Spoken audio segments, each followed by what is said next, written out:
Hello guys, स्वागत है आपका सिटीजन जी चैनल पर। और आज की वीडियो में मैं आपको एक्सप्लेन करने वाला हूँ ईडन लेक मूवी की स्टोरी, जो कि 2008 में आई थी। ये मूवी एक हॉरर थ्रिलर है और मैं तो कहूँगा कि एक टेरिफाइंग थ्रिलर है। जिन लोगों को रॉन्ग टर्न जैसी मूवीज पसंद है उनके लिए बेस्ट मूवी है, और स्टोरी और प्लॉट के हिसाब से ये रॉन्ग टर्न से भी ज़्यादा अच्छी मूवी है। इसकी स्टोरी इतनी ज़्यादा थ्रिलिंग है कि अगर आपने 5 मिनट तक ये वीडियो देख ली तो आप पूरी वीडियो ज़रूर देखोगे, और वीडियो में एंड तक ज़रूर बने रहना, क्योंकि एंड में हम इसके कॉन्सेप्ट के ऊपर अच्छे से बात करेंगे।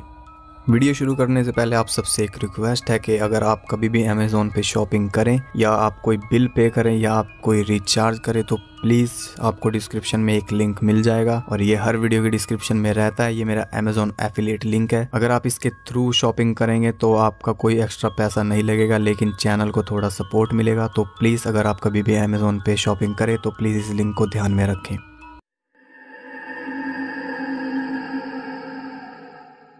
मूवी शुरू होती है जेनी से, जिसे उसका बॉयफ्रेंड स्टीव वीकेंड पर एक स्पेशल जगह घुमाने ले जा रहा है, और उस जगह का नाम है ईडन लेक। स्टीव जेनी के साथ कुछ टाइम स्पेंड करना चाहता है और वो उसे शादी के लिए प्रपोज भी करने वाला है। रात तक वो उस टाउन में पहुंच जाते हैं जिसके पास वो लेक है, और रात बिताने के लिए वो एक मोटेल में रुकते हैं। सुबह होते ही वो वहां से निकल जाते हैं और ईडन लेक पहुंच जाते हैं, लेकिन असल में वो लेक मेन रोड से बहुत ज़्यादा अंदर जंगल में जाकर होती है। काफ़ी देर जंगल में ड्राइव करने के बाद वो उस लेक तक पहुँच जाते हैं। वहाँ उन्हें एक लड़का मिलता है एडम, और जेनी उससे बात करने की कोशिश करती है, लेकिन वो उससे बात नहीं करता और वो दोनों आगे चलते हैं। वो अपना दिन शांति से उस लेक के किनारे बिता रहे थे कि तभी वहाँ कुछ लड़के आ जाते हैं और एडम को परेशान करके वहाँ से भगा देते हैं। वो दोनों ये सब देख रहे थे लेकिन उन्हें कुछ नहीं कहते। जेनी आंखें बंद करके सोने लगती है, तभी अचानक एक कुत्ता आकर उसके ऊपर भौंकने लगता है और वो डर के मारे घबरा जाती है। वो कुत्ता भी उन्हीं लड़कों का था और वो आवाज़ मार के उसे वापस बुला लेते हैं, लेकिन जैसे ही स्टीव लेक में स्विमिंग करने जाता है वैसे ही वो कुत्ता दोबारा आकर जेनी के ऊपर भौंकने लगता है। और स्टीव को यह सब बिल्कुल भी पसंद नहीं आता और वो उन लड़कों को समझाने जाता है, लेकिन वो उसकी एक बात भी नहीं सुनते और उल्टा उसी का मजाक उड़ाने लगते हैं, और स्टीव उन्हें बिना कुछ कहे चुपचाप वापस आ जाता है। असल में वो 6 बच्चे थे, Brett, Mark, Cooper, Ricky, Harry और एक लड़की पेज। और किसी की भी उम्र 14 साल से ज़्यादा नहीं थी, लेकिन सब बहुत ही ज़्यादा बिगड़े हुए थे और ब्रेट उन सब का हेड था।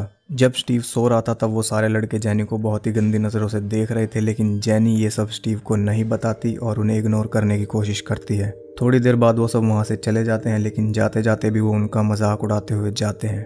शाम को स्टीव वहाँ रात बिताने के लिए टेंट लगाता है और जेनी आग जलाने के लिए लकड़ियाँ इकट्ठा करती है। तभी उसे झाड़ियों में से कुछ सुनाई देता है। वो वहाँ देखती है लेकिन उसे कुछ नज़र नहीं आता। ये रात वो दोनों वहीं पर काटते हैं, लेकिन पूरी रात जेनी को ऐसा लग रहा था कि जैसे कोई उन्हें देख रहा है। अगली सुबह जब वो उठते हैं तो देखते हैं कि उनका सारा खाना खराब हो गया है, इसलिए वो ब्रेकफास्ट करने वापस टाउन जाने के लिए निकलते हैं। लेकिन जैसे ही स्टीव कार स्टार्ट करता है उसका टायर पंचर हो जाता है, क्योंकि किसी ने उसके टायर के नीचे एक कांच की बोतल रख रखी थी और ये उन्हीं बच्चों का काम था। स्टीव टायर चेंज करता है और उसके बाद वो टाउन में जाते हैं। टाउन में पहुंचते ही उन्हें वो बच्चे दिखते हैं और स्टीव कार से उनका पीछा करता है, लेकिन वो बचकर निकल जाते हैं। फिर वो दोनों एक दुकान पर ब्रेकफास्ट करते हैं। स्टीव वहाँ की मालकिन से उन बच्चों के बारे में पूछता है, लेकिन वो उल्टा उसी के ऊपर गुस्सा करने लग जाती है और वो दोनों वहाँ से निकलते हैं। वापस जाते वक्त स्टीव को एक घर के बाहर उन बच्चों की साइकिल्स दिखती हैं और वो उस घर में चला जाता है। अंदर उसे कोई नहीं मिलता, तभी उस घर का मालिक बाहर से आ जाता है और स्टीव उससे छुपने के लिए ऊपर चला जाता है। वो घर ब्रेट का ही था और वो ब्रेट के कमरे में पहुंच जाता है और उसका डैड उसे ढूंढने ऊपर आता है और स्टीव वहाँ फंस जाता है। उसके पास कोई रास्ता नहीं बचता, इसलिए वो उसकी खिड़की से बाहर लटक कर नीचे कूद जाता है और जल्दी से कार में बैठकर जेनी को कार भगाने के लिए कहता है और वो वहाँ से निकल जाते हैं। वापस लेक पर पहुंचकर वो दोनों एंजॉय करने लगते हैं, लेकिन थोड़ी देर बाद जेनी को उनका बैग नहीं मिलता, जिसमें उनका फ़ोन, पर्स और कार की चाबी भी थी। स्टीव परेशान होकर कार के पास जाता है और वहाँ वो देखता है कि उनकी कार भी गायब है। वो दोनों पैदल ही वहाँ से निकलने लगते हैं, तभी सामने से कोई उनकी कार से उन्हें ही मारने की कोशिश करता है, लेकिन वो दोनों किसी तरह बच जाते हैं और देखते हैं कि उनकी कार में वो बच्चे ही बैठे थे और ब्रेट उसे चला रहा था और वो कार लेकर वहाँ से भाग जाता है। फिर वो दोबारा पैदल चलने लगते हैं और चलते चलते उन्हें रात हो जाती है। स्टीव को उन बच्चों की आवाज़ सुनाई देती है और वो उस तरफ जाते हैं और वहाँ उन्हें वो बच्चे मिल जाते हैं। स्टीव उनसे अपनी कार वापस मांगता है, लेकिन ब्रेट कहता है कि कार उन्होंने नहीं ली। वो दोबारा उससे सामान मांगता है, लेकिन वो फिर से मना कर देता है। जेनी स्टीव को वापस चलने के लिए कहती है, लेकिन स्टीव उसकी बात नहीं सुनता। तभी ब्रेट की जेब में स्टीव का फ़ोन बजने लगता है और वो उससे फ़ोन लेने जाता है। तभी ब्रेट उसे पकड़ लेता है और रिकी उसे मारने के लिए चाकू निकाल लेता है। और वो सब अपना कुत्ता भी उसके ऊपर छोड़ देते हैं। इस सब छीना झपटी में स्टीव के हाथों से वो चाकू उनके कुत्ते को लग जाता है और वो मौके पर ही मर जाता है। इससे वहाँ हालात और भी ज़्यादा बिगड़ जाते हैं और उन दोनों को वहाँ से भागना पड़ता है। वो दोनों कार की चाबी लेकर वहाँ से भागते हैं और उन्हें कार भी मिल जाती है, लेकिन वो बच्चे उनका पीछा नहीं छोड़ते और वो भी उनके पीछे भागते हैं। जल्दी के चक्कर में कार एक जगह फंस जाती है और वो सब उनकी कार तोड़ने लगते हैं। किसी तरह स्टीव कार को वहाँ से निकालता है, लेकिन सामने का शीशा टूटा होने की वजह से उसे कुछ दिखाई नहीं देता और वो सीधा जाकर एक गिरे हुए पेड़ में ठुक जाता है। जेनी को कोई चोट नहीं आती, लेकिन स्टीव वहाँ बुरी तरह फंस जाता है और वो सब अभी भी उनके पीछे ही थे, इसलिए वो जेनी को मदद लाने के लिए भेजता है। जेनी जैसे ही बाहर निकलती है वो सब वहाँ आ जाते हैं और जेनी वहीं पर छुप जाती है और वो सीधा कार की तरफ बढ़ते हैं।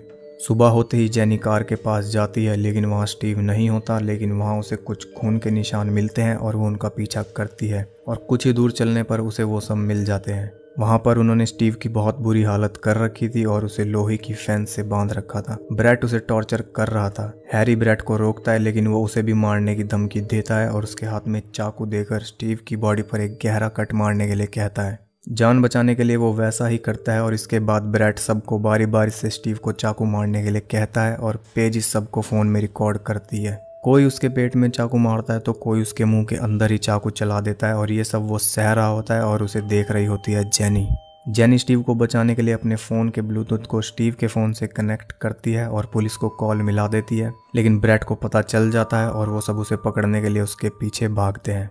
स्टीव किसी तरह खुद को छुड़ाने की कोशिश करता है और वहाँ से निकल जाता है। जेनी भी उनसे बचकर भाग जाती है। भागते भागते जेनी को एक कैबिन दिखता है और उसके अंदर उसे एक वॉकी टॉकी दिखता है। वो उसे उठाने की पूरी कोशिश करती है, लेकिन जल्दी जल्दी में वो नीचे गिरकर टूट जाता है और तभी वहाँ वो सब आ जाते हैं। जेनी उनसे बचने के लिए छुप जाती है। वो सब जेनी को ढूंढते हैं। तभी ब्रैट के पास रिकी का फ़ोन आता है और वो उसे बताता है कि स्टीव भी भाग चुका है और वो सब उसे ढूंढने के लिए निकलते हैं। इधर स्टीव कार में से फर्स्ट एड निकालने जाता है और जैसे ही वो डिग्गी खोलता है कार का सिक्योरिटी अलार्म बजने लगता है और उन सबको पता चल जाता है कि वो कहाँ है। स्टीव जान बचाकर वहाँ से भागता है और अचानक उसे जेनी भी मिल जाती है और वो उसे किसी तरह सहारा देकर एक पुराने कैबिन तक लेकर जाती है। वहाँ वो उसे फर्स्ट एड देने की कोशिश करती है, लेकिन उसके कट बहुत गहरे थे और उसका सारा खून बह चुका था और वो धीरे धीरे मर रहा था। वो उसे हौसला देती है कि उसे कुछ नहीं होगा और उसका हाथ स्टीव की जेब पर पड़ता है जिसमें उसने जेनी को प्रपोज करने के लिए रिंग रख रखी थी, लेकिन वो उसे प्रपोज नहीं कर पाया और अब वो शायद कभी कर भी नहीं पाएगा। ब्रैट उन सब के साथ वहाँ आ जाता है और उस कैबिन में घुस जाता है, लेकिन वहाँ उन्हें कोई नहीं मिलता क्योंकि जेनी स्टीव को लेकर कैबिन के नीचे पानी में छुपी हुई थी और स्टीव वहाँ बेहोश हो जाता है, लेकिन वो किसी तरह उसे संभाल कर रखती है और उनके जाने के बाद उसे बाहर निकाल कर किनारे पर लेटा देती है। स्टीव के अंदर अब मुश्किल से ही सांसें बची थी और अगर उसे मदद ना मिली तो वो मर जाएगा, इसलिए जेनी उसे वहाँ छुपा कर खुद मदद लेने जाती है। जेनी को वहाँ बिजली के टावर दिखते हैं और वो उन्हीं को फॉलो करते हुए भागती है और भागते भागते उसका पैर एक नुकीले लोहे के टुकड़े पर पड़ जाता है और वो उसके पैर के आर पार हो जाता है, जिससे उसे बहुत ज़्यादा दर्द होता है और उसकी चीख निकल जाती है, जिसे ब्रैट सुन लेता है और उसकी तरफ ही बढ़ने लगता है। जेनी किसी तरह खुद को संभाल कर छुप जाती है और अपने पैर में से उस टुकड़े को निकालने की कोशिश करती है, लेकिन वो खींचने से नहीं निकल रहा था, इसलिए वो उसे पूरी तरह आर पार करके निकालती है और रेंग रेंग कर आगे बढ़ती है। तभी वहाँ एडम आ जाता है और वो उससे बाहर जाने का रास्ता पूछती है और वो उसे लेकर चलता है। एक जगह वो अचानक से रुक जाता है और अपने फ़ोन में कुछ करने लगता है। जेनी उससे फ़ोन मांगती है, लेकिन वो उसे फ़ोन नहीं देता। तब जेनी उससे फ़ोन छीन लेती है और तभी वहाँ ब्रैट अपनी गैंग के साथ आ जाता है और उसे एडम ने ही बुलाया था। वो जेनी को मारकर बेहोश कर देते हैं और जब उसे होश आता है तो वो देखती है कि उसे एक पेड़ से बांध रखा था और उसके चारों तरफ लकड़ियाँ रखी थी। जब वो अपने पीछे देखती है तो वहाँ पर उसे दिखता है स्टीव, जो कि मर चुका था और ब्रैट ने ही उसे मारा था और अब वो उन दोनों को जला रहे हैं। स्टीव तो मरा हुआ है, लेकिन जेनी को वो जिंदा ही जला रहे हैं। चारों तरफ पेट्रोल छिड़कने के बाद पेज रिकॉर्डिंग शुरू कर देती है और ब्रैट एडम को मजबूर करता है आग लगाने के लिए। एडम माचिस जलाकर स्टीव के ऊपर फेंक देता है और जेनी उसे जलता हुआ देखती है। वो उनसे रो रो कर भीख मांगती है, लेकिन वो सब उन्हें जलता हुआ देखकर बहुत खुश होते हैं। स्टीव के जलने से उसकी रस्सी भी जल जाती है और जेनी आज़ाद हो जाती है और वो वहाँ से भाग जाती है। ब्रैट जेनी को धमकी देता है कि अगर वो वापस ना आई तो वो एडम को भी जला देगा। ये सुनकर जेनी रुक जाती है, लेकिन इतनी ही देर में वो एडम को भी जिंदा जला देता है और जेनी वहाँ से भाग जाती है। इसके बाद जेनी उस जंगल के बीच में पहुंच जाती है जहां उस जंगल का मैप था और वो कांच तोड़कर उस मैप को निकाल लेती है। तभी उसे ब्रेट की आवाज़ आती है और वहाँ एक डस्टबिन था और वो उसमें छुप जाती है। उस डस्टबिन में से भयानक बदबू आ रही थी क्योंकि उसमें पता नहीं कितने महीनों पुराना कचरा पड़ा था, लेकिन उसे जान बचानी थी इसलिए वो उसमें छुपकर बैठी रहती है। और उनके जाने के बाद बाहर निकलकर उसने अपने कपड़ों का एक टुकड़ा फाड़कर उसमें एक कांच का टुकड़ा लपेट लिया, जिससे वो एक हथियार बन गया। वो अपनी हालत शीशे में देख रही थी, तभी वहाँ कूपर आ जाता है और वो बिना कुछ सोचे समझे उस कांच के टुकड़े को उसकी गर्दन में घुसा देती है और वो तड़प तड़प कर मर जाता है। उसकी मौत का जैनी को भी बहुत पछतावा होता है क्योंकि वो उनमें सबसे अच्छा लड़का था। देखते ही देखते रात हो जाती है और उन्हें कूपर की लाश मिल जाती है। उसका हाल देखकर हैरी डर जाता है और घर जाने लगता है, लेकिन ब्रेट उसे मना करता है। जब वो उसकी बात नहीं सुनता तो वो उसे बुरी तरह मारने लगता है और उसे इतना मारता है कि वो भी मर जाता है। और ये सब देखकर पेज भी वहाँ से भाग जाती है। इधर जैनी किसी तरह उस जंगल की बाउंड्री तक पहुंच जाती है और वहां से बाहर निकल जाती है। बाहर निकलते उसे एक कार दिखती है और वो उससे मदद मांगती है।